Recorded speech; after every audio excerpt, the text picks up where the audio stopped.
तरह से देखिए हम पैराग्राफ लिखेंगे। शुरू में थोड़ी सी स्पेस छोड़ के जरा आगे से शुरू करते हैं और फिर लिखते जाएंगे।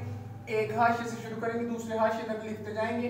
हर एक हरफ के बाद थोड़ी थोड़ी स्पेस छोड़ेंगे ताकि अलग अलग एक एक हरफ पढ़ा जा सके, और एक हाशिए से लेकर दूसरे हाशिए तक लिखेंगे। और एक फिक्र पैराग्राफ में फिक्रात की तादाद जो है वो 8 से 14 होगी, और एक लाइन में अल्फाज जो हैं वो 6 से 9 होंगे। तो इस तरह से जो है हम उर्दू का पैराग्राफ लिखेंगे। अगर हमें पैराग्राफ लिखना आ जाए और पैराग्राफ लिखने की हम बार बार प्रैक्टिस करें, थोड़ी सी मश्क करें, तो हमारे पैराग्राफ के ऊपर खूब ग्रिप आ जाती है, अच्छा बूर आ जाता है।